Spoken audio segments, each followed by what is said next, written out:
Okay, so Mania is finally in the books. Now, I will say, out of 4 hours, I was amazed that they actually had to drop a match from the actual live pay-per-view itself. There was no Bryan's versus Sheamus. But there was time for The Rock to talk for 15 minutes. For The Rock to talk with Mean Gene Okerlund and Pee Wee Herman. For Teddy Long and Snoop Dogg to hold a minor rap contest, which had one awesome moment. You know, Regal can rap and rap fairly well. Zack Ryder started doing the Friday song, and then he got hit in the back of the head by Piper. That was pretty solid. And then seeing Hornswoggle talking actual English as opposed to him going and have him cut part of a rap. Okay. Seeing The Rock talk with Eve, which then led to Mae Young talking about how she wants the people's strudel. So you had enough time for like a half an hour of that. But you had to cut a match from your pay-per-view. So we'll go through this. Opening contest was Edge versus Alberto Del Rio. This match actually was a really solid match. Lots of really good back and forth. I thought the ending was kind of weak though. Edge was using, I think it's the Educator, is his variation on a cloverleaf mixed kind of with a sharpshooter. Alberto Del Rio was able to reverse out of that by kind of doing like an arm drag. And then as he was going to, he got speared. So I guess that means Alberto Del Rio gets joined the 20% of Rumble winners who lose at the match at WrestleMania. A very bizarre opening contest, though. And then afterwards, Edge and Christian attacked Del Rio's car. It's good to find someone actually, attacked the car. I thought and said they should have stolen it, and went for a joyride in Atlanta with it. But I guess smashing windows and scratching up with a crowbar, just as good. So you had a match that was really good going into it. Ending was kind of weak, and then afterwards it was just Edge trashing the car with Alberto on his knees, like, "No, don't crack my windshield." And then Rey Mysterio, Cody Rhodes. I like Cody Rhodes, don't look at me gimmick. I think it works pretty well going from the, check out how amazing I am gimmick. Now Mysterio. In the past he's come out as like the Silver Surfer, which was just him in silver body paint, so it rubbed off throughout the whole match and it looked horrible. Him as the Flash worked pretty well, that was back when he was a little bit faster. He came out as an Avatar. This year he comes out as Captain Mexico. It's Captain America, but as opposed to an A, he has an M, and some of the emblems have been changed. He looks ridiculous. And this match between him and Cody Rhodes had some phenomenal back and forth to it. Oh, it was a really good match. That one probably would have been a better one to open the show with. He took off Cody's mask and started beating him with it. And then it came down to it. Mysterio went for a La Plancha. Go fashion suicide dive. Without Rhodes on the outside. Rhodes had grabbed and removed Mysterio's knee brace earlier on in the match. So he hits Mysterio in the skull with his own knee brace. Crossroads, 1, 2, 3. Nice match. Great, solid to the point. Thought was good. Then we go to the Core versus Show, Kane, Santino, and Kingston, because Kozlov was injured after a fan access match. So you have 8 people in this match.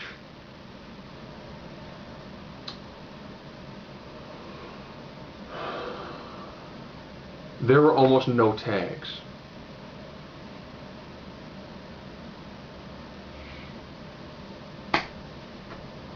It was Santino versus Ginger. Santino tags out to Show. Show fights Ginger.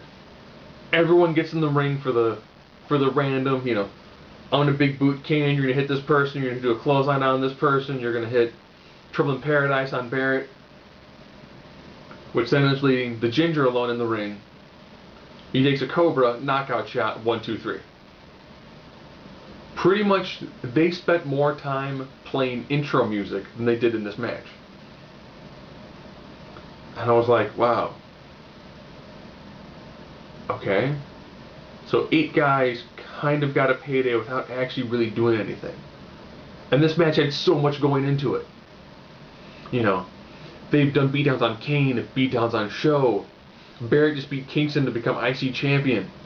You know, Santino was one half the tag champs that lost the belts to the Core. There's a lot going into this match. And then they just kind of squash it.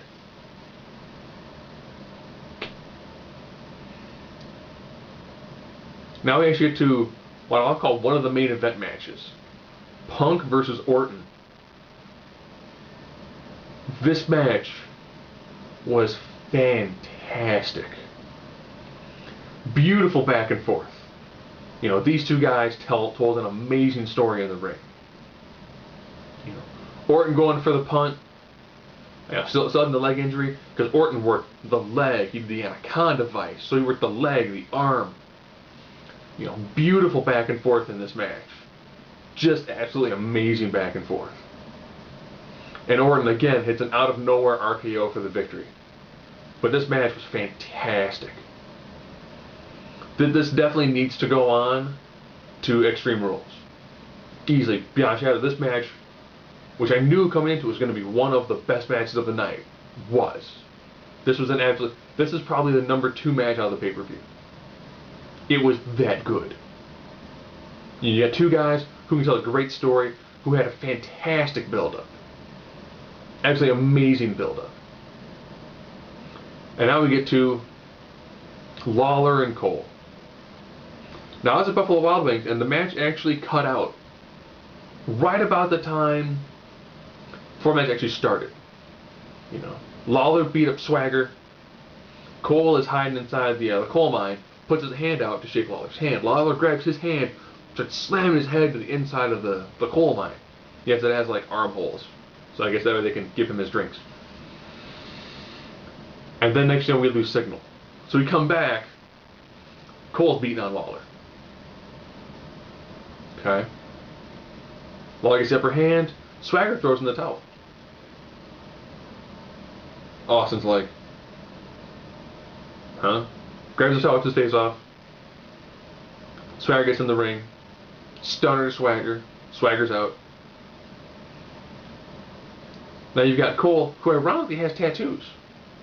I never pictured Cole as a guy with tats, but he's got like a leg tat, like shoulder tats, and like a tat in his arm too. You can tell they're old because they're really all faded. You know, then all of a sudden he decides, you know, he's done. He doesn't want to fight Lawler anymore. Gets into Austin's face. Austin pushes him, which then leads to Lawler just punching the living daylights out of him. Goes for a pinfall, decides to do a pin him. Picks him up for 2, locks in the ankle lock. You see Cole playing Wipeout, tapping out so fast. And Austin's like, do you want to give up? Cole says yes. Austin says he can't hear him, he rings the bell. Then Booker T wants to get in the ring, because Booker T and JR were doing a commentary. Booker T was in the ring, hits a spinneroonie, gets a beer, kicks stunner. And I forget how amazing Booker T sells the stunner. Fantastic job.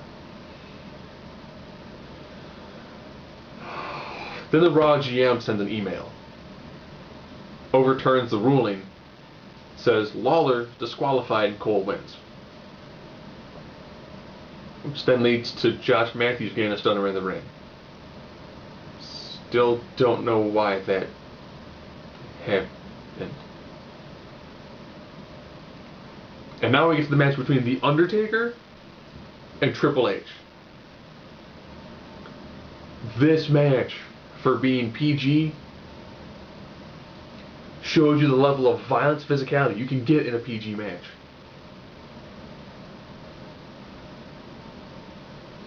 Yeah. They brawl on the outside. They destroyed the Spanish announce table. Not through a chokeslam, not through a pedigree. With a spine buster. Taker went charging at H while H was on top of some of the steel steps. He hits him with a spine buster through the table. They destroyed the coal mine, which is Cole's little thing about like slamming each other into it. This match was just brutal.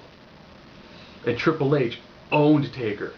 There was like 3 pedigrees. Triple H hit him with a tombstone. Triple H like broke a chair on Taker and just could not get him to stay down. H gets the sledgehammer. He's gonna finish up Taker. Taker, Hell's Gate. And Triple H is fighting. Sledgehammer in his hand, I think he's gonna hit him with the sledgehammer. You see him like drop it, and then you see him fumbling around trying to find it again. And H taps. This match was absolutely amazing. It was 2 guys who did just big hits, stiff hits, and then sold every single move like it was almost life-threatening.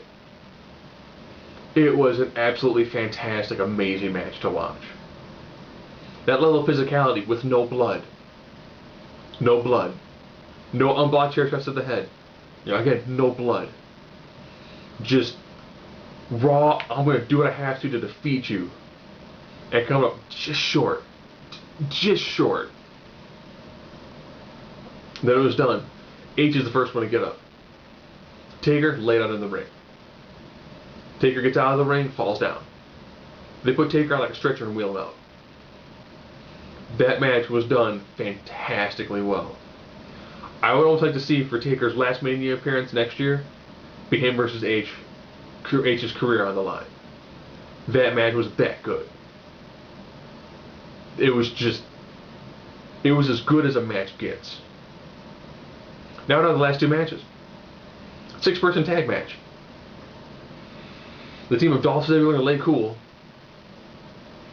versus Stratus, Snooki, and Morrison. The same problem with the match that was earlier. Pretty much it's Michelle McCool and Trish Stratus.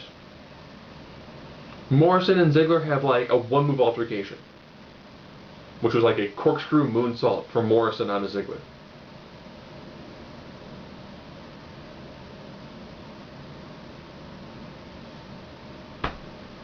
And then they had the tag in to Snooki. Snooki, ironically, was decently athletic for like the 2 moves that she did. I think McCool was in the corner, and Snooki did the it's kind of like the running back, back handspring elbow, and looked decent. You know, it wasn't that bad. I was amazed she could run and do a pretty decent cartwheel and do a backstream elbow. I was like, wow, that's surprising that she could do that. And then she did another kind of like cartwheel and then landed her feet into the splash. I can't tell if she meant to do the cartwheel into the splash, because she cartwheeled over McCool and then hit a splash, and then got a 3 count. Again, 6 people in a match. And it was pretty much Trish versus Michelle McCool. 6 people involved, only 2 actually wrestled. And now we get to the main event of the night. Miz versus Cena. They actually do, you know, backgrounds for both of them. The one for Miz is done to, you know, You Can Hate Me Now. And it was done really good, really solid. And where I was at, pretty much they were always behind Cena. And Cena does his, and it's... I can't even hear the song because everyone's cheering the whole time. So it was probably lame anyways. And the Miz comes out with a giant inflatable word saying awesome. He comes out through like the E and the S. It was nice. You know. Got to the ring, kind of preened. And then John Cena had like a double choir. Like a golden shower. It was...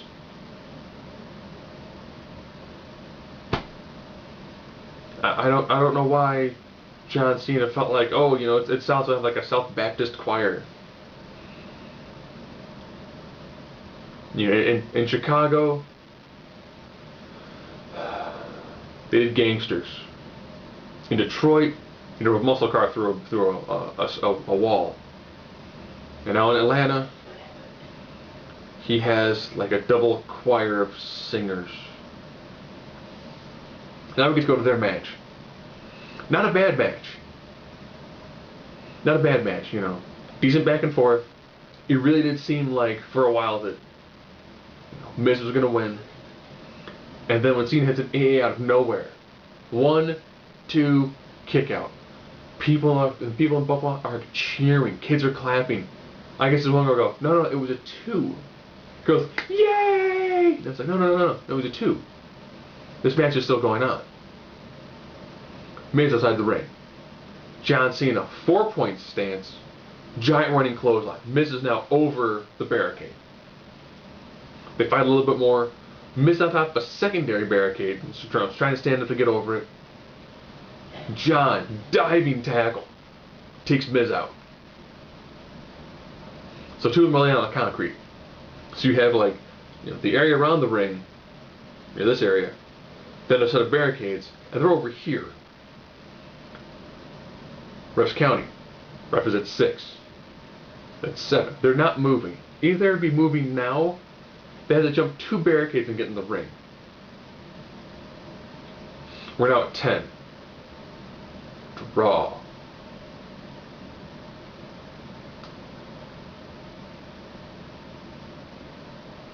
Draw? You're going to end this huge 6-week-long feud with a double count-out as your main event for WrestleMania? Really? Really? Really? Rock comes down, Rock restarts the match. John goes for the adjustment again. Miz grabs on the top rope. Gets over the top rope. And now right in front of the referee, Rock. Rock bottom on Cena. Miz is into the ring. 1, 2, 3. Miz retains.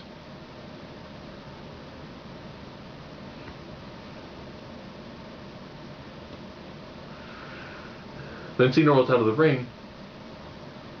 The Rock then lays Miz's spine on the pine, hits people's elbow. As WrestleMania ends. They really should have instead had ended with Taker and H. Because that match between Miz and Cena was absolutely horrible. Aside from Miz winning, that match is not how you end a pay-per-view. It's bad they had so much time filler in this one. They only had, 8 matches? 2 of them had to be in squash matches? And then you end up ending your giant finish first with a draw? With Vince trying to sell these at $80 a pop, they really need to work on the booking for these things. Normally for the pay-per-views, we get together with some buddies and we get them at a friend's house. With this one being so expensive, we go someplace to see because it's ridiculously cheaper. Easier for me to spend, $30 for food and for the event, and not have to worry about cleaning anything up, or anything like that, as opposed to getting 3 people together, spending $30 a pop just for the pay-per-view before food. So all in all, beyond seeing the matches between Taker and H, which was a great match, Punk and Orton, again, a phenomenal match. The rest of it were all just kind of I think that, Del Rio should have won. Del Rio winning makes for a much more interesting thing than Edge as champion. If I had to rank every match, you would have Taker H, Punk Orton, and then I'd probably end up going with Rhodes Mysterio. I thought that was a really good match. And then I'd probably go with Miz Cena. And then your 6-man tag. And I'd probably go with your Edge match. By finishing off with that 8-man tag, it was just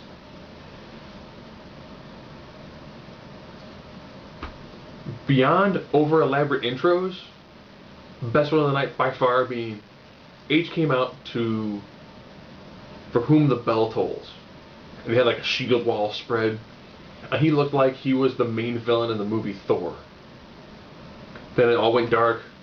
He threw up what looked like a skull crown and cloak that looked amazing. Right into time to play the game, got into the ring. That was done phenomenally well. But all in all, it was just. I'm glad I didn't spend $80 on it. I'm also glad that I didn't drop, like $1,000 so I got a WrestleMania package to go see it.